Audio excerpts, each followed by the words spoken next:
heartfelt namaste to all of you. On the 13th, we saw the transit of Sun into Aquarius. Aquarius, a sign which is ruled by Saturn and Rahu. The Sun being the biggest planet for us in the universe, at least our universe. So its transit does make a lot of effect in our daily lives. And the month also, though we do not very much acknowledge that effect because we see it moving from sign to sign every month. But the transit of Sun brings about a shift in our attitude, a shift in our inner aspirations and the movement into a different direction. Let us see what this change of Sun from Capricorn to Aquarius has to say for all the lagnas in particular and in general. What does it have to say when it moves into the sign of Aquarius? Sun transits Aquarius on 13 February 2019. Aquarius is a fixed sign and it is owned by Rahu and Saturn. The two planets together depict change. Rahu, sudden changes, and Saturn, change slow but definite because it is Kala or the time. Being a fixed sign, Aquarius also denotes stubbornness, especially of the mind, as it is also an Aries sign.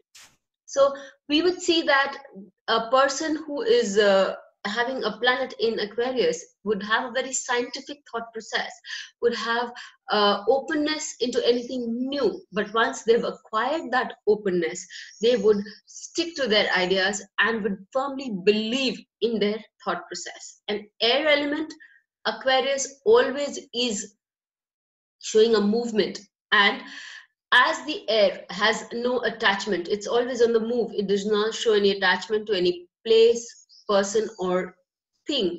So is something that we notice with the people or the Aquarius sign as such, that people who have planets in Aquarius or people who have Aquarius lagna are always on the move and would have little attachment to place, person or thing.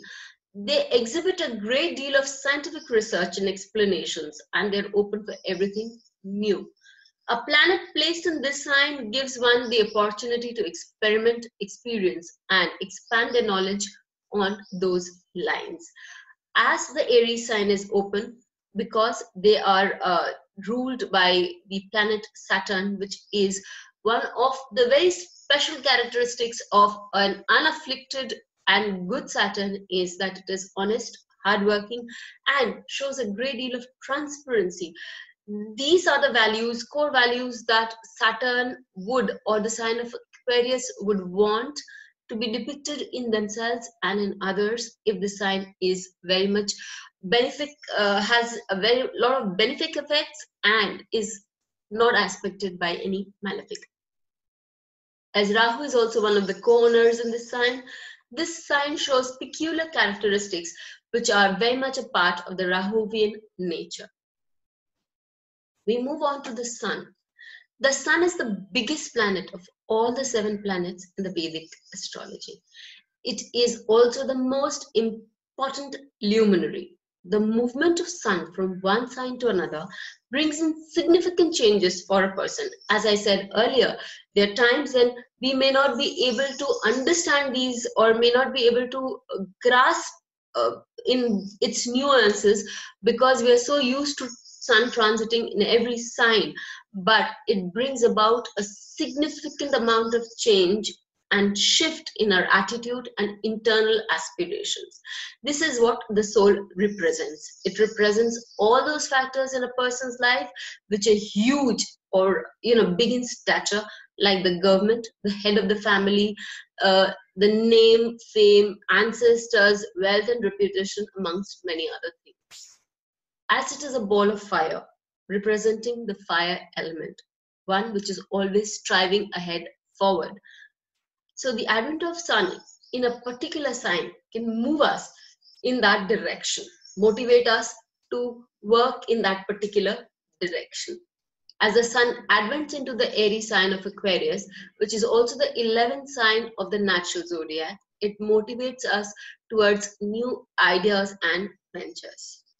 It is, in general, it would assist us to understand and assess new ways of generating of income, as the sign of Aquarius is also the natural badhak of the zodiac. So sun here would propel us to cut through our problems, to cut through our obstacles, because badhak means obstacle. So it would help us to cut through these very obstacles, because it is also the lord of the fifth house of luck, fifth house of intelligence, cutting through the badhak or the obstacles in our life through our intelligence, through our luck, and finally making it towards the salvation. It is also good enough in there to help us understand how to generate new methods of income depending on the house that it transits. Sun would modulate these underlying principles as it affects each and every lagna. So when we are talking about Sun in Aquarius, we see for the Aries Lagna, the fifth lord of luck transits the 11th house of Kings. This is a golden period for you to understand deep-seated secrets of the universe, as Sun transits the sign and house of invention and research for you. It is also a time when your children may feel like opposing you on many accounts. An understanding of their nature and patience will help you encounter an otherwise explosive situation. It is a period when you can piggy ride on your luck and find a circle of friends that will help your inner growth. When we are moving on to the Taurus Lagna, as the fourth lord transits the 10th house, it is a time when you're likely to find yourself traveling away from home due to work. It is also a time when you may be trying to find new ventures in your work, which will identify you as a different person, as someone who is unique from others.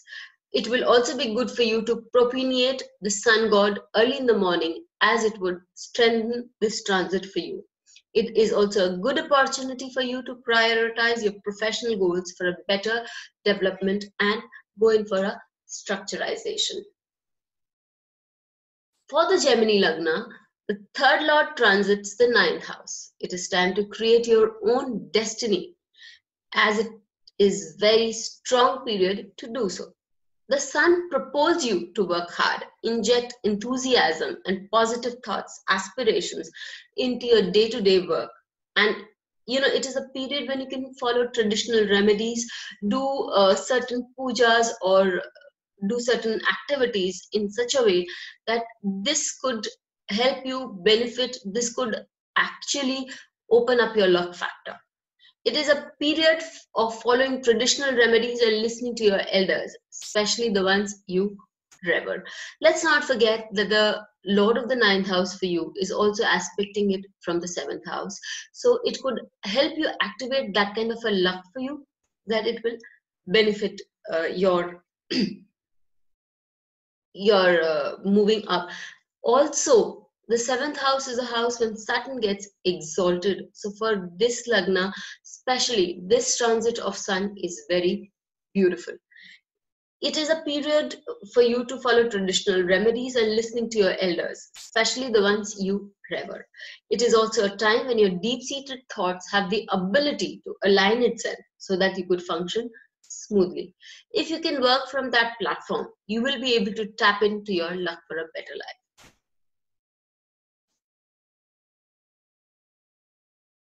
For the Cancer Lagna, as the lord of the 2nd house transits the 8th house of change, it is time for you to find some change in your financial system, as you can now spot inherent deficiencies in your system.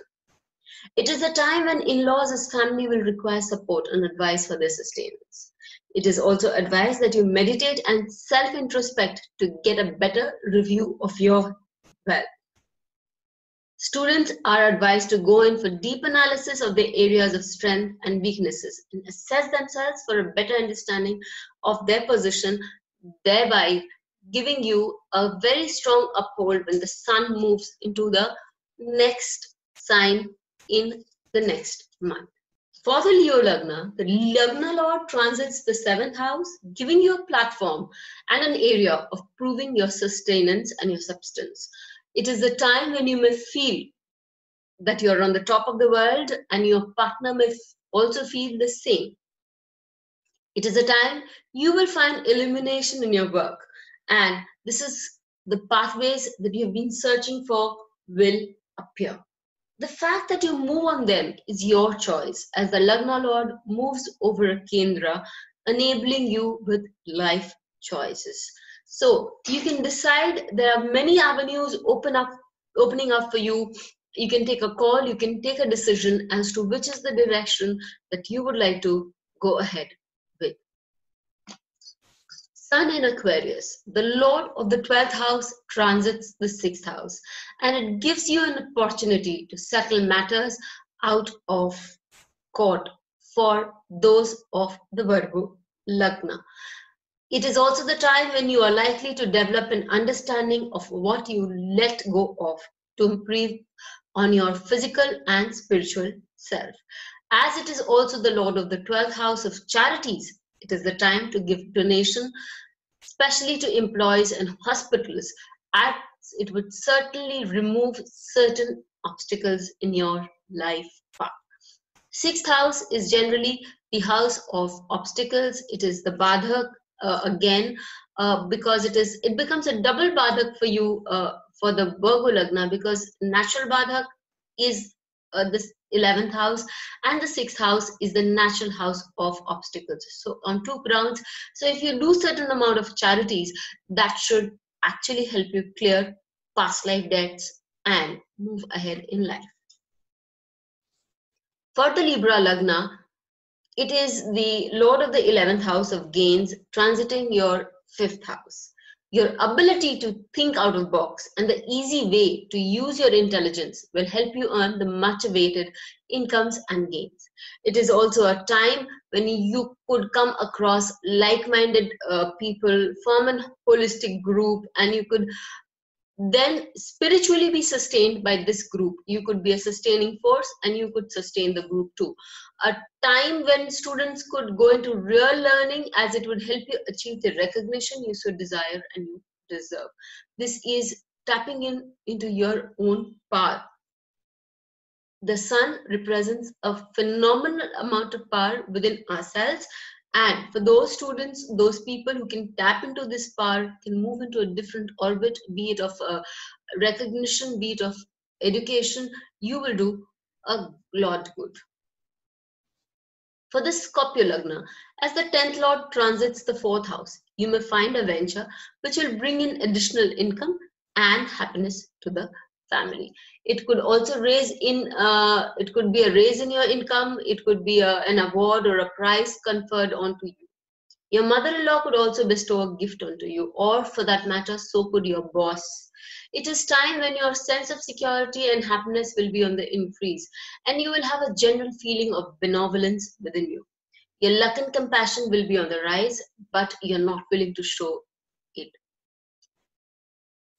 As we move ahead for the Sagittarius Lagna, well, on this point, just a small movement back. For the Scorpio Lagna, you do not show your emotions at many a times, but that does not mean that you do not feel it. Sometimes it should be seen and understood that the person who feels the most shows the least, because anybody and everybody is wary of being hurt and taken for a ride. So when we move on to the Sagittarius Lagna, the sun transits your 3rd house. It is a time when you're open to taking risks as a daredevil. But these risks could be calculated, very much ascertained, and then the probability of winning is much higher. Your circle of friends seem to be increasing rapidly, and you will find yourself hobnobbing with the well-known faces, high and mighty. Your creativity can be on its rise, and you will be in a position to showcase your talents. Sitting on the Lagna is Saturn, so Saturn, being the Lord of this 3rd house for you, will give you the ability to take these risks in a structured manner, in a formative manner, and you will have the ability to work real hard towards gaining these grounds. Maintaining a schedule will do good for you because you would be structurized, following what Saturn helps you to do, and simultaneously Sun goes ahead and gets your subconscious mind to work very strongly for you. So it's a win-win situation. Maintaining a schedule, as I said, will be good, and listening to your gut instincts as they guide you well. Yes, you are guided from your subconscious by this Sun, your ninth lord, your lord of luck. So go with it, follow it, and make good use of it.